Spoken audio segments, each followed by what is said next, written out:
He had loved his mother very much, but he had thought that a lot of pressures were catching up with her there towards the end. No one had ever been there to help her out, except for him, and he had done all that he could. He had just been a small boy for a lot of that time, though, and the help he could give had been very limited. There was pressure from society about her being a single mother, in a time when that was taboo. It had become commonplace by the time he reached adulthood. No one was judging that bitch in the little house for it, and she wasn't half the woman his mom had been. It wasn't fair. He knew what a worthless sack that cow in the house was, even if no one else seemed to. Society was completely fucked in the head, and so was she, so of course she would be allowed to get away with it. Someone special like his own mother had to be brought down by the general masses all she could. If special people were allowed to believe in how special they really were, then there was nothing they couldn't achieve, and that threatened them. His mother had been squashed nice and flat by the world right up until the end. She had always made sure that the same did not happen to him. Whenever the schools would try to punish him, she would sweep in and take the lashes from their judgments for him and sweep him away with her. She would not let them touch him. When the end of her time with him was coming, she had told him that he was even more special than he knew. He always loved her and trusted her, but he had never believed some of her ramblings from her death throes. Maybe none of it was just ramblings after all. It had been so painful for him to watch that warrior of a woman be brought down that he had escaped his own body as much as he could to help him cope. He always stayed numb to see her that way. It was the only way he could be at her side through every minute of it. She'd ranted and raved through her wheezing. Some of it was directed at him. He knew she didn't mean any of it, though. He had tuned her out to let her go through what she needed to, and kept her dignified in his memories. She had sounded insane, but she wasn't.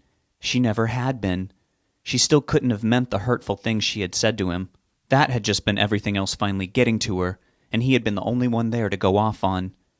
If he had known then what he had found out very recently, he might have had them come to her bedside as well. They could have been there with her, too, and taken her over to the other side. He wondered if she was over there with them.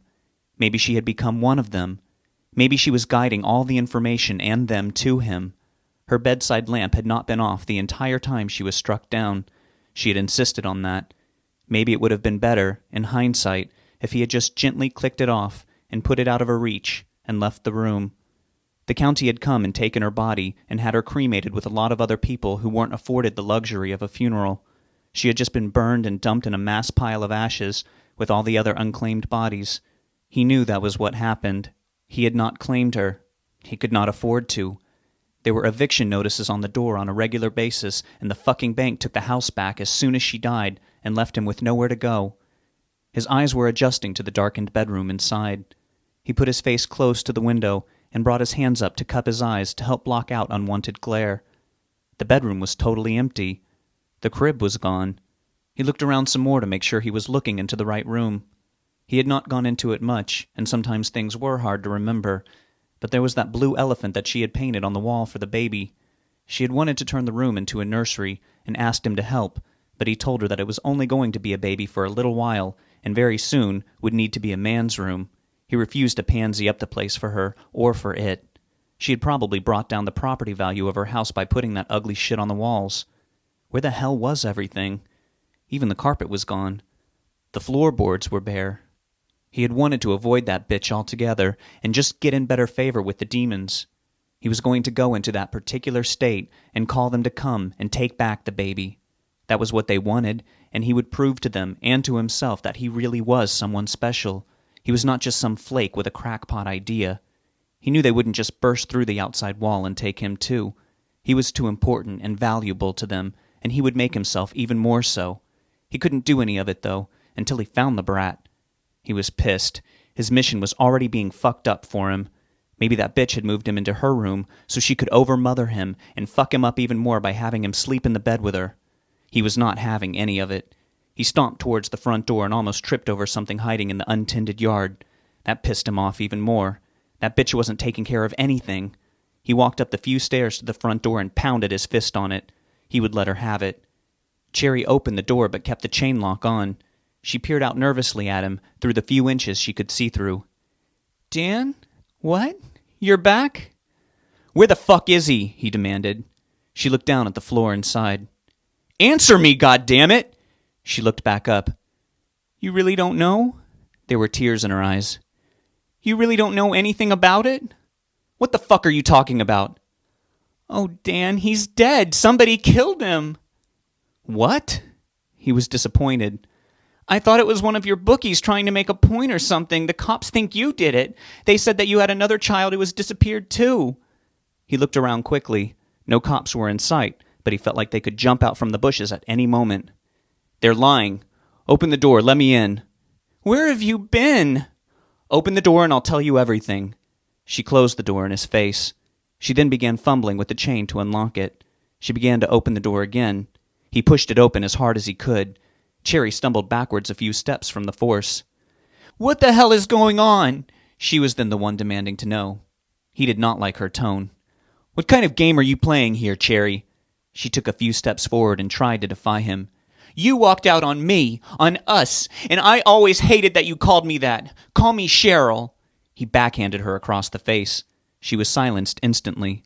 She clutched her face and stared at him through horrified eyes. That's right, bitch, and that's just a taste.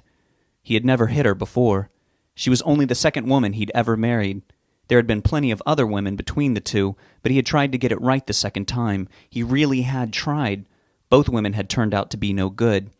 It had almost been tolerable when it had just been the two of them, but then that little brat had come along and fucked it all up. The same thing had happened the first time he'd been married, too. He thought he'd just gotten the short end of the straw with that kid.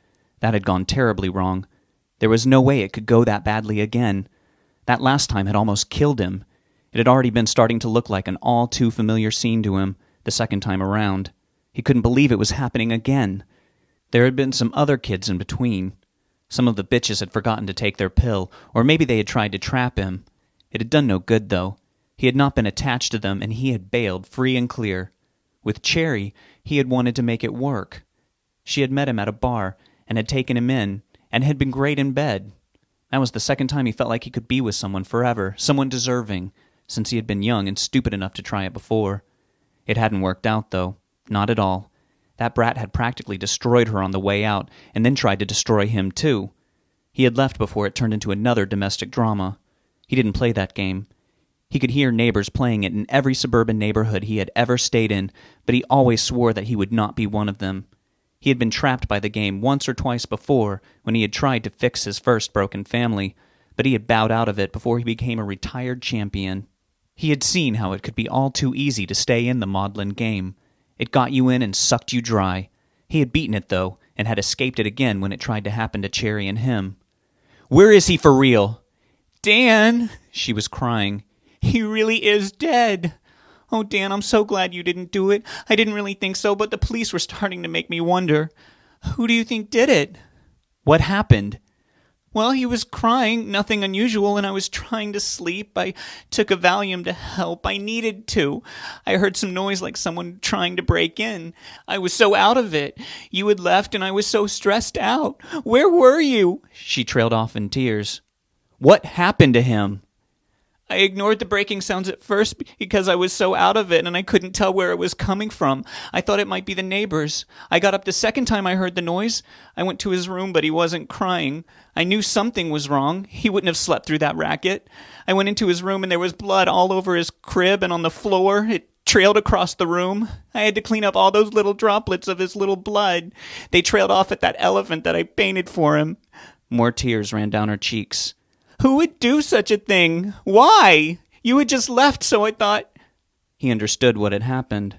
They had beaten him to the punch. He saw an opportunity. You let your own son get murdered while I'm away dealing with shit? Where was I? Where were you? You were here and you let him be murdered? He shook his head at her. Oh, Dan, I'm so sorry. What happened to his body? I don't know. It still hasn't turned up. I don't know why someone would do that to a baby. Maybe they tried to take him and he wouldn't let go of the crib bars. You remember how hard he used to hold on to them when I tried to pick him up when he didn't want me to. You sicken me. Oh, Dan, please don't. She was sobbing. Where is the tin? He asked her. What? The tin where you keep the extra money. Oh, it's still in the kitchen by the flour. He stormed into the kitchen and pried off the metal lid. There was a couple $100 in it. There usually was before she deposited a larger chunk into the bank.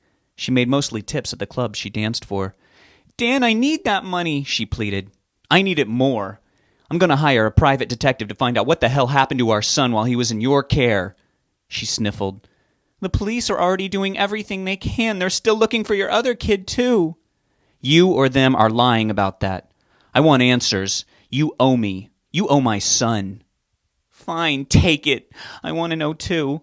"Give me your credit card, too." "But you already have a couple hundred—" "God damn you, don't make me take it from you!" She went and got her purse, rifled through it, and handed the plastic card to him. "I don't believe this," he said. "I come back and try to make good with my family, and I find out this is what happens when I leave my boy in your care?" He was pouring it on thick. "I'm so sorry, Dan, please." "I'm going to take care of this. I'll be back." "Oh, please don't go again." "And Cherry?" She looked defeated. "Yes?" "If you cancel this card on me, I'm going to come back here and put a world of hurt on you for messing with the investigation of what happened to my son." He said it like he meant it. "I won't, I promise. Please help me with this. I feel so lost. Call me as soon as you know anything and come back as soon as you can." "We'll see about that." "Oh, Dan, please forgive me, please," she was begging. He stomped out the front door and slammed it shut behind him. He went through the overgrown yard, across the street, and back into his car. He let out a deep breath. There had been a slight change in plans, but at least he had gotten some money to help him with the rest. He already needed to refill the tank again after driving back to Gainesville, Florida, all the way from Hickory, Mississippi.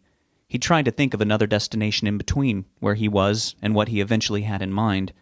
It felt too soon to jump the gun and go back to the beginning. He needed practice. How old would that first one be by the time he saw him again? He would certainly not be a kid anymore. No matter, he was still the father. He couldn't really remember the ones in between. It was all such a blur. Some of those bitches had probably just gotten abortions anyway. They were scattered all around, and it was all too uncertain, and apparently at least another one of them was missing. He would not be able to start with his most recent one and work his way backwards as he had planned. He would have to start at the beginning.